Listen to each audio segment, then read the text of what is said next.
Di Lulu Jangkitan lari tunggang langgang, jin dan peri prayangan mengungsi di lautan, Bekasan, Kemaman, Banaspati, Genderuwo, Jangkitan, Kuntilanak, lanjut semua.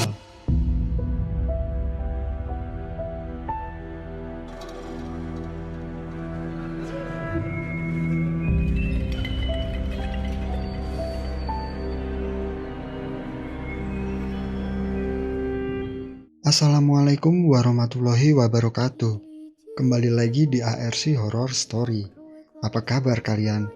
Semoga selalu diberi kesehatan. Pada kesempatan kali ini, aku akan membacakan sebuah legenda dari Gunung Tidar yang berada di Kota Magelang, Jawa Tengah. Orang-orang Jawa sering menyebutnya legenda Paku Tanah Jawa. Tapi sebelum lanjut ke cerita, aku mau ngingetin dulu nih buat teman-teman yang belum subscribe, silahkan subscribe dan tekan tombol loncengnya sebagai bentuk dukungan kalian. Dan agar kalian gak ketinggalan episode-episode selanjutnya dari channel ARC Horror Story. Nah, penasaran dengan ceritanya? Kita simak ceritanya. Dan pastikan jangan mendengarkan sendirian.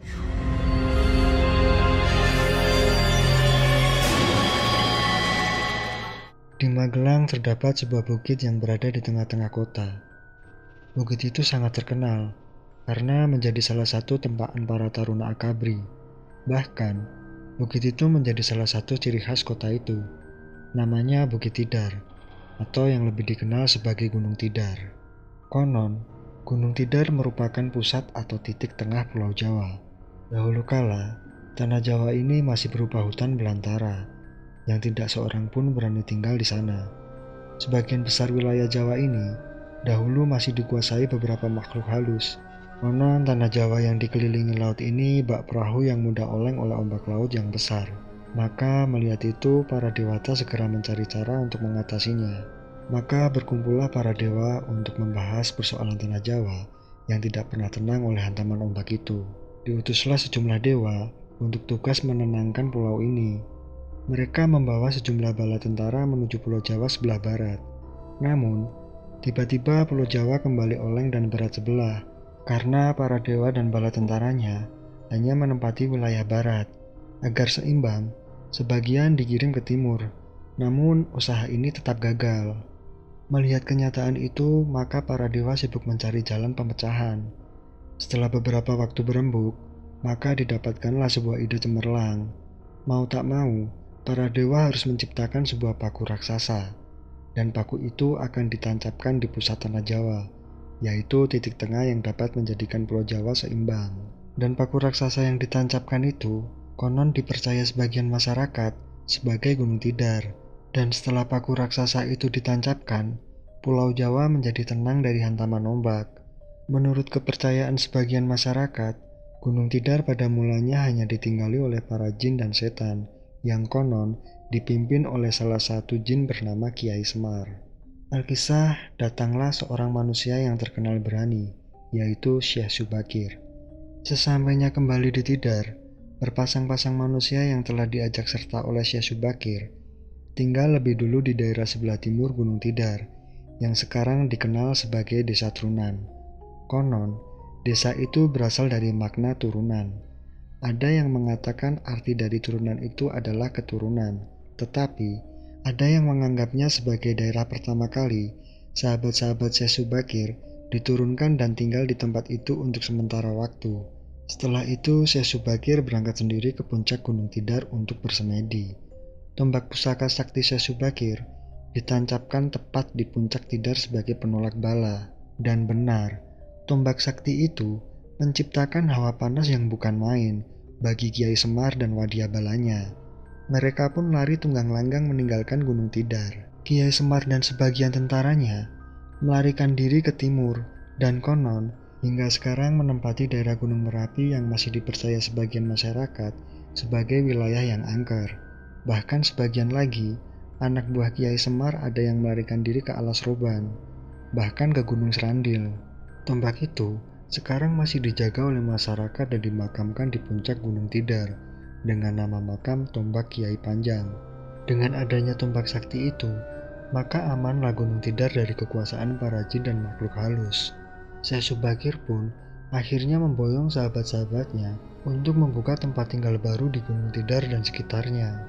Versi lain tentang Syekh Subakir adalah, pada waktu Sultan Muhammad I memerintah kerajaan Turki, beliau menanyakan perkembangan agama Islam kepada para pedagang dari Gujarat, India.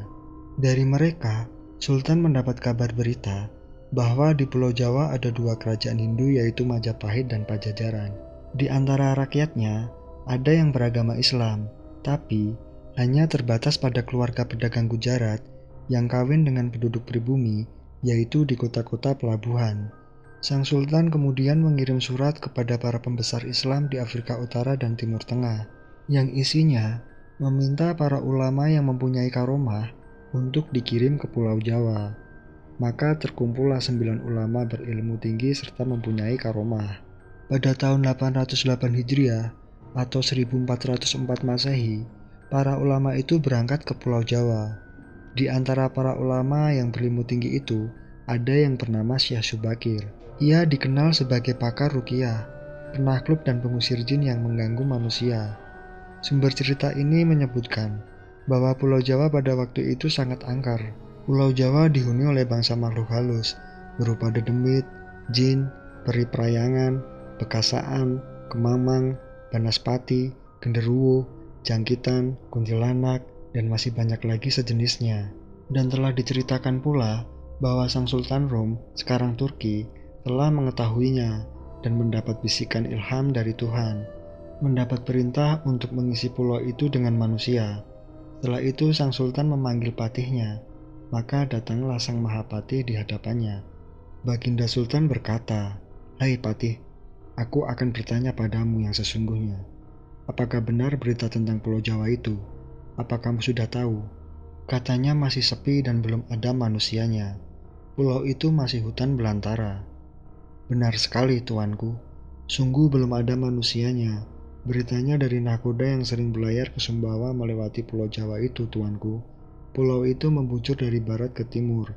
Terletak di sebelah baratnya Pulau Bali, dan banyak terdapat gunung," jawab sang patih. Baginda Sultan berkata dengan pelan, "Hai patih, kamu bawalah 2 leksa orang kepala keluarga. Cepat tempatkan di tanah Jawa agar mereka bertani, dan perbekali mereka dengan alat-alat pertanian." Demikianlah Sang Mahapati segera mencari orang-orang pilihan dan bergegas mempersiapkan perlengkapannya. Setelah membayar ongkos pelayaran dan telah siaga dengan mengendarai perahu, lantas berangkatlah Sang Patih bersama 40.000 orang dengan cepat.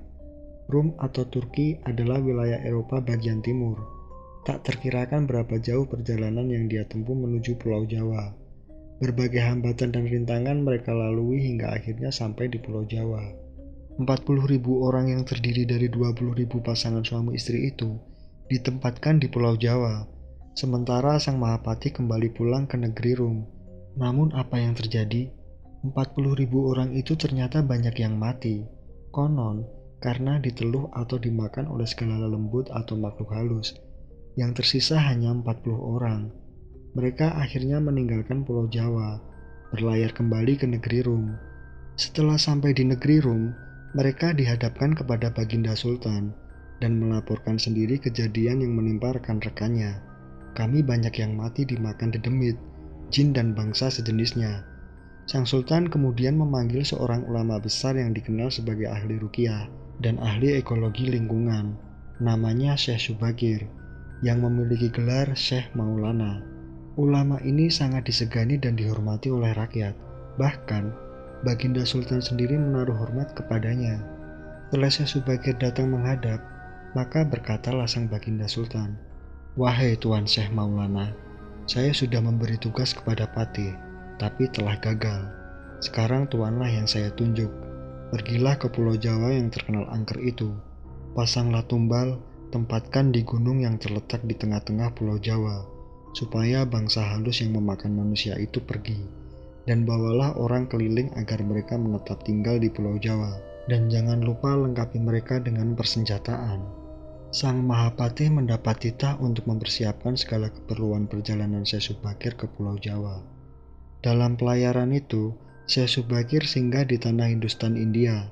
Di sana ia mengambil 20.000 orang, lalu meneruskan perjalanan ke Pulau Jawa. Rombongan Syekh Subakir datang ke Pulau Jawa. Sebagai orang yang waskita, Ia tahu bahwa pusat segala bangsa lelembut adalah di Gunung Tidar, maka ia langsung menuju ke gunung paling angker itu. Dengan membawa batu hitam yang sudah diruqyah, ia mengelilingi gunung itu. Batu itu dipasang merata di segala penjuru. Kegiatan ini oleh orang Jawa dinamakan memberi tumbal atau menumbal tanah. Pengaruh kekuatan tumbal itu demikian dahsyat, dalam tempo yang tidak begitu lama, terjadilah keributan besar. Situasi alam berubah total. Cuaca yang tadinya cerah berubah menjadi gelap. Angin yang tadinya berhembus pelan dan sejuk berubah menjadi kencang. Gemelegar suara halilintar, hujan api, gemuruh suara gunung dahsyat sekali. Api bertebaran kemana-mana. Sekitar 3 hari 3 malam, peristiwa dahsyat yang menggemparkan itu berlangsung. Bangsa lelembut, setan-setan dan siluman lari menyelamatkan diri karena kepanasan oleh daya gaib ruqyah Syekh Subakir. Banaspati hanyut mengikuti arus air. Ilulu jangkitan lari tunggang langgang. Jin dan priprayangan mengungsi di lautan. Bekasan, Kemamang, Banaspati, Genderuwo, Jangkitan, Kuntilanak hanyut semua. Hanyut dalam air karena tak kuat menahan panas. Setelah peristiwa menggemparkan itu, alam menjadi tenang kembali. Sunyi senyap, pengap dan gelap gulita meliputi cuaca langit Pulau Jawa. Cahaya matahari tak tembus, seakan matahari berhenti bersinar. Alkisah ada 2 danyang di tanah Jawa. Keduanya sesepunya zaman di tanah Jawa, yang mengemban Pulau Jawa, Sang Hyang Semar sebutannya, dan satunya lagi Sang Hyang Togog.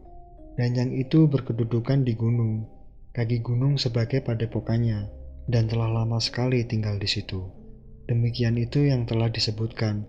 Entah kemana Sang Togog waktu kejadian itu, hingga Sang Semar berkata, "Kakang Togog, di mana engkau?" Telah terjadi keributan. Kejadian hujan api menghujani bumi, menjadikan penghuninya porak-poranda dan menjadikan berkurang dan terpisah-pisah. Bumi berkelimpangan, mayat tersambar petir, kilat menyambuk angkasa dan membakar bumi dengan jilatannya. Suara guntur menggelegar di angkasa, gemuruh suara gunung yang bergetar. Entah dari mana datangnya suara, tiba-tiba Sang Togog menjawab, "Aku di sini. Aku tak tahu penyebabnya. Bukankah kamu lebih tahu?" Sang Semar memberikan kabar kepadanya, "Jika engkau tidak tahu, yaitu ada utusan dari Rum datang ke tanah Jawa membuat rusaknya demit. Tumbalnya dipasang merata di gunung. Mari kita ke sana menjumpai sang resi utusan itu. Dia diperintah sang sultan untuk menenung semua demit. Aku akan menuntut pada pendeta Rum itu tentang banyak bekasaan yang hanyut, serta hiruk-pikuk buyarnya semua lelembut." Sang Hyang Togog mencegahnya, "Hai adik, jangan dijumpai." Ternyata keduanya berangkat juga untuk menemui sang resi dari Rum itu. Di perjalanan tidak diceritakan, setelah sampai di hadapan Syekh Subakir yang berada di Gunung Tidar, dia berkata, "Tuan Subakir, sebagai pendeta kenapa Tuan datang ke sini membuat kerusakan?" Syekh Subakir dengan perlahan berkata, "Kisanak, kau ini siapa? Keluar dari mana Kisanak berdua? Baru kali ini aku melihatmu. Lantas apa yang Kisanak inginkan sampai datang kepadaku?" Sang Hyang Semar perlahan juga menjawab, "Ya, saya ini orang Jawa. Saya ingin bertemu Tuan." Syekh Subakir berkata, "Beritanya tanah Jawa tempat yang belum ada manusianya, tempat yang masih hutan belantara." Sang Semar langsung menyangkalnya, "Nyatanya saya orang Jawa. Saya ada sebelum Tuan datang. Kami menduduki dan menetap di puncak-puncak gunung sudah mencapai 9.000 tahun, dan kami berada di Gunung Tidar selama 1.001 tahun." Sang pendeta heran mendengarnya. "Hei, kamu ini bangsa apa? Apakah kamu ini sungguh-sungguh manusia? Umurmu panjangnya bukan main, sedangkan saya belum pernah tahu orang yang umurnya mencapai 1.000 tahun. Umurmu lebih panjang dari Nabi Adam alaihissalam. Hei Kisanak, mengakulah, berterus teranglah padaku. Rupanya kamu bukan manusia, hingga umurmu melebihi umur Nabi Adam. Umurmu sangat panjang. Jika kamu manusia, tak ada manusia yang umurnya mencapai 1.000 tahun." Sang Semar berkata, "Sesungguhnya saya ini bukan manusia. Sayalah danyang tanah Jawa yang paling tua. Putranya Dewi-Dewi yang disebut Manikmaya ya saya ini. Sang Yang Sis ya saya ini, dan Yang Teritoti ya saya ini, rekannya ya saya. Sang Yang Ening itu namaku, sedangkan Jayakusuma itu rajaku, serta Ki Joko Pendek angtek-angtek kucing gati ya sayalah yang disebut Sang Yang Semar. Saya kesini sudah lama sekali dari Ibu Hawa melahirkan benihnya, dan diadopsi serta dirawat oleh Sang Idajil. Benih itu tak berbentuk dan dicipta, dibentuknya sedemikian rupa dan dicampur dengan maninya, maka jadilah hamba ini. Jika Tuan belum tahu, ya ini wujudnya badan hamba. Seluruh danyang semua keturunan hamba, maka danyang itu ada di seberang tanah Jawa. Jin perayangan dan peri, serta kebanyakan lelembut, ya keturunan saya. Semua menguasai tempat-tempat yang wingit.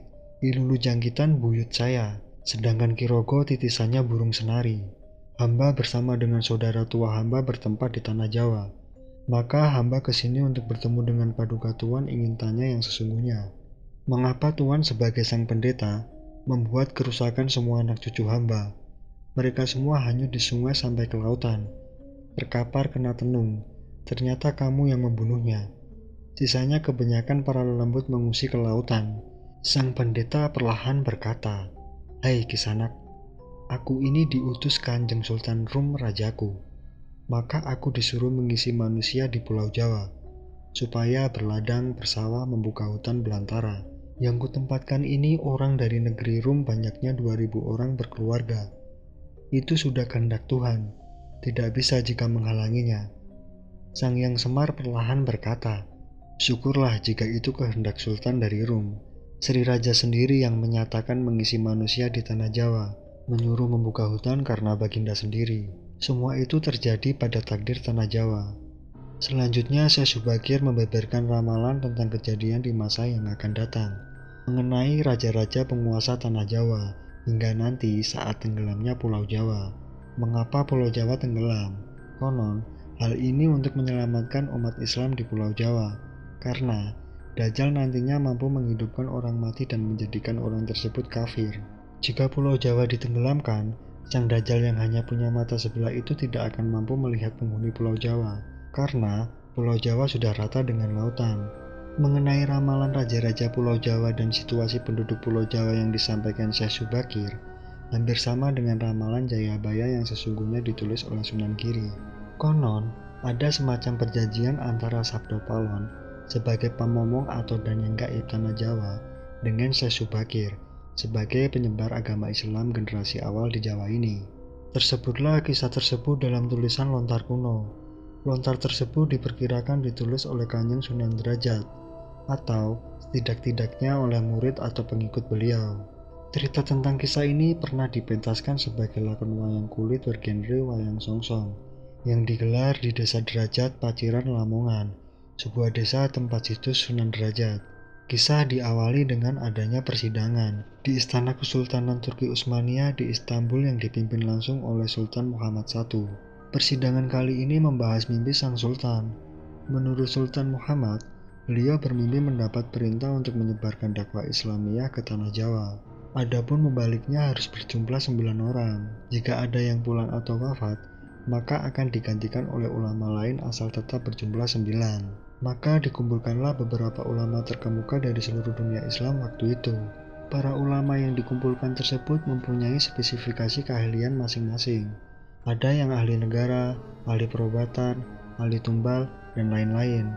Titah dari baginda Sultan Muhammad kepada mereka adalah perintah untuk mendatangi tanah Jawa dengan tugas khusus yaitu penyebaran agama Islam. Hingga terjadinya dialog antara Sabdo Palon dengan Syekh Subakir yang terjadi di atas Gunung Tidar. Syekh Subakir adalah salah satu ulama yang diutus Sultan Muhammad untuk menyebarkan Islam di tanah Jawa ini. Adapun keahlian Syekh Subakir adalah dalam bidang membuat dan memasang tumbal. Dialog yang penulis turunkan ini adalah dialog versi imajiner yang penulis olah dari hikayat tersebut dengan bahasa penulis sendiri. Dalam dialog tersebut, Syekh Subakir berkata, "Kisanak, siapakah Kisanak ini? Tolong jelaskan." Sabdo Palon menjawab, "Aku ini Sabdo Palon, pengembala tanah Jawa sejak zaman dahulu kala, bahkan sejak zaman kedewataan. Akulah pamomong para kesatria leluhur. Dulu aku dikenali sebagai Sang Hyang Ismoyo Jati. lalu dikenal sebagai Ki Lurah Semar Bodronoyo, dan sekarang zaman Majapahit ini namaku dikenal sebagai Sabdo Palon. Syekh Subakir bertanya lagi, "Oh, berarti Kisanak ini adalah Danyang, penguasa tanah Jawa ini." "Perkenalkan Kisanak, namaku adalah Syekh Subakir, berasal dari tanah Syam, Persia." Sabdo Palon bergantian bertanya, "Ada hajat apa gerangan Anda datang di tanah Jawa ini?" Syekh Subakir menjawab, "Saya diutus oleh Sultan Muhammad yang bertahta di negeri Istanbul untuk datang ke tanah Jawa ini. Saya tidak datang sendiri. Kami datang dengan beberapa kawan yang sama-sama diutus oleh Baginda Sultan. Ceritakanlah selengkapnya Kisanak, supaya aku tahu duduk permasalahannya," kata Sabdo Palon. Syekh Subakir pun melanjutkan, "Baiklah, pada suatu malam Baginda Sultan Muhammad bermimpi menerima ilham. Ilham dari Yang Akarya Jagat, Gusti Allah Zat yang Maha Suci lagi Maha Luhur. Diperintahkan untuk mengutus beberapa orang alim ke tanah Jawa ini. Yang dimaksud orang alim ini adalah sebangsa pendeta, brahmana, dan resi di tanah Hindu. Pada bahasa kami disebut ulama." "Jadi Kisanak ini termasuk ulama itu tadi?" tanya Sabdo Palon. Syekh Subakir menjawab, "Ya, saya salah satu dari utusnya yang dikirim Baginda Sultan. Adapun tujuan kami dikirim kemari adalah untuk menyebarkan ajaran suci, pemedar agama suci, yaitu Islam. Bukankah Kisanak tahu bahwa di tanah Jawa ini sudah ada agama yang berkembang, yaitu Hindu dan Buddha, yang berasal dari tanah Hindu? Buat apa lagi Kisanak menambah dengan agama yang baru lagi?" tanya Sabdo Palon. Syekh Subakir menjawab, "Biarkan rakyat memilih keyakinannya sendiri. Bukankah Kisanak sendiri sebagai Danyang tanah Jawa lebih paham bahwa sebelum agama Hindu dan Buddha masuk ke Jawa ini, di sini pun sudah ada kepitayan atau kepercayaan. Kepitayan atau ajaran asli tanah Jawa yang berupa ajaran Budi. Ya, rupanya Kisanak sudah menyelidiki Kawulo Jawa di sini. Memang di sini sejak zaman sebelum ada agama Hindu dan Buddha, sudah ada kapitayan asli. Kapitayan adalah kepercayaan yang hidup dan berkembang pada anak cucu di Nusantara ini," jawab Sabdo Palon. "Jika berkenan, tolong ceritakan bagaimana kapitayan yang ada di tanah Jawa ini," tanya Syekh Subakir. Sabdo Palon menjawab, "Cara ringkas kepercayaan Jawa begini. Manusia Jawa sejak dari zaman para leluhur dahulu kala meyakini ada Sang Maha Kuasa yang bersifat Tan Keno Kinoyo Ngopo. Tidak bisa digambarkan bagaimana keadaannya. Dialah pencipta segala-galanya. Bawono Agung dan Bawono Alit, jagat besar dan jagat kecil, alam semesta dan alam manusia. Wong Jawa meyakini bahwa Dia yang Maha Kuasa ini dekat, juga dekat dengan manusia. Dia juga diyakini berperilaku sangat ulas asih. Dia juga diyakini meliputi segala sesuatu yang ada. Karena itu masyarakat Jawa sangat menghormati alam sekelilingnya. Karena bagi mereka, semuanya mempunyai sukma. Sukma ini adalah sebagai wakil dari Dia yang Maha Kuasa itu. Jika masyarakat Jawa melakukan pemujaan kepada Sang Pencipta, mereka lambangkan dengan tempat yang subung. Subung itu kosong, namun sejatinya bukan kosong namun berisi Sang Maha Ada. Karena itu tempat pemujaan orang Jawa disebut Sanggar Pamujan. Di salah satu bagiannya dibuatlah sentong kosong, tempat atau kamar kosong, untuk arah pemujaan. Karena diyakini bahwa di mana ada tempat subung, di situ ada yang maha berkuasa. Jelas Sabdo Palon. Nah, itulah juga yang menjadi ajaran agama yang kami bawa. Untuk memberi pegangan atau pakaian yang menegaskan itu semua, bahwa sejatinya di balik semua yang maujud ini ada Sang Wujud Tunggal yang menjadi pencipta, pengatur dan pengayom alam semesta. Wujud Tunggal ini dalam bahasa Arab disebut Al-Ahad. Dia maha dekat kepada manusia, bahkan lebih dekat Dia daripada urat leher manusianya sendiri. Ajaran agama kami menekankan budi pekerti yang agung, yaitu menebarkan welas asih kepada alam gumebyar, kepada sesama titah atau makhluk. Lihatlah Sang Danyang, betapa sudah rusaknya tatanan masyarakat Majapahit sekarang. Bekas-bekas perang saudara masih membara, rakyat kelaparan, perampokan dan penindasan ada di mana-mana. Ini harus diperbaharui budi pekertinya, kata Syekh Subakir. Sabdo Palon pun menjawab, Aku juga sedih sebenarnya memikirkan rakyatku. Tatanan sudah bubrah. Para pejabat negara sudah lupa akan dharmanya. Mereka saling sikut untuk merebutkan jabatan dan kemewahan duniawi. Para pandito juga sudah tak mampu berbuat banyak. Orang kecil saling tunjang, bersusah payah mencari pegangan. Zaman benar-benar zaman edan. Karena itulah mungkin Sang Mahajawata Agung menyuruh Sultan Muhammad Turki untuk mengutus kami ke sini. Jadi, wahai Sang Danyang Tanah Jawa, izinkanlah kami menebarkan ajaran suci ini di wilayah kekuasaanmu ini, kata Syekh Subakir. Sabdo Palon menjawab, baiklah jika begitu, tapi dengan syarat yang harus kalian patuhi. Apa syaratnya itu, wahai Sang Danyang Tanah Jawa? Tanya Syekh Subakir. Pertama, jangan ada pemaksaan agama, dharma atau kepercayaan. Kedua, jika hendak membuat bangunan tempat pemujaan atau ibadah, buatlah yang bangunan luarnya nampak gaya Hindu Jawa, walau isi dalamnya Islam. Ketiga, jika mendirikan kerajaan Islam, maka ratu yang pertama harus dari anak campuran. Maksud campuran adalah, jika bapaknya Hindu maka ibunya Islam. Jika bapaknya Islam, maka ibunya harus Hindu. Keempat, jangan jadikan wong Jawa berubah menjadi orang Arab atau Persia. Biarkan mereka tetap menjadi orang Jawa dengan kebudayaan Jawa, walau agamanya Islam. Karena agama setahu saya adalah dharma, yaitu lelaku hidup atau budi pekerti. Hati-hati jika sampai orang Jawa hilang Jawanya, hilang kepribadiannya, hilang budi pekertinya yang adiluhung, maka aku akan datang lagi. Ingat itu. 500 tahun lagi jika syarat-syarat ini kau abaikan, aku akan muncul membuat gara-gara. Baiklah, syarat pertama sampai keempat aku setujui. Namun khusus syarat keempat, betapapun aku dengan kawan-kawan akan tetap menghormati dan melestarikan budaya Jawa yang adiluhung ini. Namun, jika suatu saat kelak karena perkembangan zaman dan ada perubahan, maka tentu itu bukan dalam kuasaku lagi. Biarlah Gusti Kang Akarya Jagat yang menentukannya, jawab Syekh Subakir. Begitulah dialog antara Syekh Subakir dan Sabdo Palon. Memang susah untuk mengetahui keadaan, asal-usul atau gambaran kondisi sebuah masyarakat nan jauh ke masa lalu. Semakin jauh masa itu, semakin gelap gambarannya. Namun upaya-upaya ahli sejarah dan lainnya untuk menguaknya patut dihargai. Paling tidak, ada sedikit gambaran yang mungkin bisa kita lihat, meski tidak sepenuhnya benar 100%. Beberapa naskah yang beredar mencoba menggambarkan hal itu, seperti dalam serat jangka Syekh Subakir. Sampun 9.000 warsa inggih wonten pulo ngriki, deduku ing hardi tidar. Saweg entuk 1000 warsi langkung taun puniki. Syekh Bakir gawok angkrungu, dika niku wong nopo tak ayek dijanmi, umur dika dene tak kliwat-kliwat.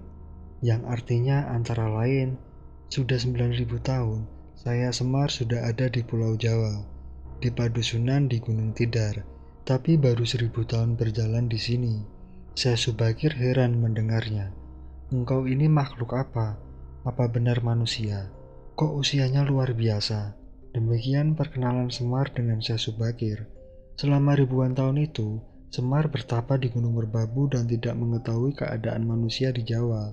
Gambaran tentang kondisi Pulau Jawa juga digambarkan dalam serat tersebut penuh dihuni oleh demit, jin, genderuwo, bekasaan, dan sejenisnya. Bahkan, beberapa utusan dari negeri Rum sebelum Syekh Subakir dimakan demit. Dari serat ini ditegaskan bahwa Raja Rum mendapat petunjuk untuk mengisi Pulau Jawa. Jeng Sultan Rum Kang Winarni, angsal sasmitaning sukmo, dinawuhan angiseni manungso pilo Jawi. Syekh Subakir mengambil orang-orang keling untuk dibawa mengisi Pulau Jawa. Sebanyak 2 laksa, 2000 keluarga. Dari serat ini, maka yang menjadi penghuni Pulau Jawa adalah dari bangsa keling yang dibawa oleh Syekh Subakir. Padahal, dalam naskah itu pula, Semar adalah manusia. Namun, selama bertapa ribuan tahun itu pula, Pulau Jawa sudah berubah isinya. Bukan manusia seperti Semar, tetapi sudah dikuasai oleh para demit. Dalam serat jangka Tanah Jawi, gambarannya tidak beda jauh dengan serat jangka Syekh Subakir, yaitu pertemuan antara Semar dengan Syekh Subakir. Ketika Syekh Subakir memberi tumbal atau mengusir para dedemit yang menguasai Tanah Jawa. Dalam serat ini, Ada dialog yang sebenarnya adalah bantahan anggapan bahwa tanah Jawa belum dihuni oleh manusia dan hanya dihuni oleh bangsa jin dan demit. Jika dibahasa Indonesia kan, kurang lebih dialognya seperti ini. Syekh Subakir berkata, sebenarnya di tanah Jawa belum ada manusia, masih berupa hutan. Yang Semar menjawab dengan lembut, hamba ini sebenarnya di masa lalu sebelum kedatangan Tuan, hamba berdua Semar dan Togog. Ini penghuni Jawa yang bertempat di Gunung Merbabu. Namun dalam serat ini, Semar sendiri menjelaskan bahwa dia bukan manusia, tetapi keturunan dewa, Sang Hyang Tunggal atau Manik Maya. Agak sedikit berbeda memang dengan serat jangka Syekh Subakir. Namun, pada intinya, bahwa Semar dan Togog di masa lalu adalah penghuni Pulau Jawa. Apakah hanya mereka berdua? Tentu ini bisa disinkronkan dengan sumber-sumber lain, misalnya Babat Demak Pasisiran, yang menerangkan silsilah orang tua Sang Hyang Tunggal adalah Sang Hyang Lemong, putra dari Sang Hyang Nurasa, putra dari Sang Hyang Nurcahyo, atau Sayyid Anwar, putra dari Nabi Sis. Dalam versi lain, Sang Hyang Wening dan Wenang adalah satu pribadi. Dalam serat jangka Tanah Jawi, Semar adalah keturunan dari Nabi Sis jika digabungkan Babat Demak Pasisiran karena anak dari Sang Hyang Tunggal. Namun, dalam Babat Demak Pasisiran, nama Semar tidak muncul sebagai anak Sang Hyang Tunggal. Disinilah letak gelapnya lagi.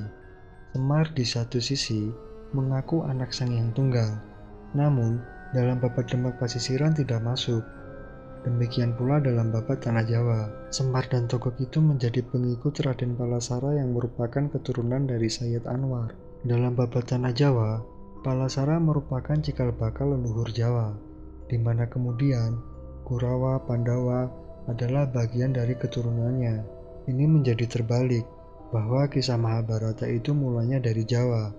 Dalam serat Babat Demak Pasisiran, Nabi Ibrahim itu berada dengan Batara Brahma. Nabi Ibrahim berada pada garis silsilah Sayyid Anwas, saudara Sayyid Anwar. Batara Brahma adalah keturunan dari Sayyid Anwar. Masa-masa gelap ini memang memunculkan banyak versi mengenai leluhur Jawa. Buku lain, yaitu Sejarah Kawitane Wong Jawa lan Wong Kenung, menggambarkan pertama zaman Jamajuja sudah ada manusia, tetapi masih bertelanjang, seperti kera, hidupnya di gua-gua. Masih dalam masa Jamajuja periode 5000 tahun sebelumnya, manusianya sudah mengalami kemajuan, sudah memakai celana dalam dari dedaunan, sudah menempati di luar gua. Mereka sudah berkumpul dalam sebuah komunitas. Masyarakat ini disebut dengan masyarakat Lingga atau suku Lingga. Masa kuno sebelum Masehi, orang-orang Sampit berhijrah ke Nusa Kendeng yang kemudian disebut sebagai orang Jawa. Kata Jawa sendiri dirujukan pada sebutan banteng yang gemati, penuh perhatian terhadap anaknya. Sebab banteng perempuan disebut Jawi, yang gemati, kemudian disebut Jawa. Orang-orang Sampit yang mengungsi ke Jawa ini kemudian membuat pertanda awal sebagai orang Jawa, yaitu 230 tahun sebelum Masehi. Tahun itu disebut tahun pengingat. Tokoh pimpinan rombongan Eksodus ini namanya Ki Sengdang, yang kelak kemudian disebut Dang Hyang atau Danyang. Mereka berasal dari Sampit yang keturunan dari suku Hainan. Dari catatan ini, maka orang Jawa dalam pengertian pendatang baru yang mau menghormati orang Lingga. Namun penduduk Jawa asli, suku Lingga kemudian bercampur dan kelak memenuhi Jawa. Dengan demikian, mulainya peradaban Jawa itu 230 sebelum Masehi, karena adanya kebudayaan Hainan yang dibawa. Sementara suku Lingga yang masih tertinggal hidup di gua, hutan dan bergantung pada alam, belum disebut sebagai orang Jawa. Ini tentu berbeda dengan versi serat jangka Syekh Subakir dan serat jangka Tanah Jawi. Jika kita lihat kedatangan Syekh Subakir di Tanah Jawa dari sumber lain, sekitar tahun 1404, jika berasumsi bahwa sebelum tahun itu Tanah Jawa tak ada manusianya, maka akan muncul banyak persoalan. Bagaimana dengan kerajaan Singosari, Kediri, dan lainnya yang sebelumnya ada? Tentu membaca serat jangka Syekh Subakir dan serat jangka Tanah Jawi ini tidak bisa seletter-like ini. Mungkin butuh analisis simbol, semiotik, hermeneutik, dan lain sebagainya agar mendapat pemahaman yang lebih luas. Sebab serat jangka itu pesan besarnya adalah mengenai prediksi masa depan Jawa dalam periodisasi tertentu, bukan membahas asal-usul bangsa Jawa. Jadi, masih terbuka lebar untuk penelitian yang lebih jauh dan mendalam, siapa sebenarnya leluhur orang Jawa di masa lampau. Tentu tidak akan ditemukan jawaban tunggal, sebab sebuah masyarakat terdiri dari berbagai unsur, keluarga dan sebagainya, maka akan dimungkinkan banyak versi. Kembali lagi, bahwa kata Jawa itu bisa diartikan gemati, perhatian, menghargai, menyayangi. Jadi siapapun mereka bisa melakukan itu semua di Pulau Jawa ini, akan menjadi leluhur Jawa, entah dia dari belahan dunia manapun.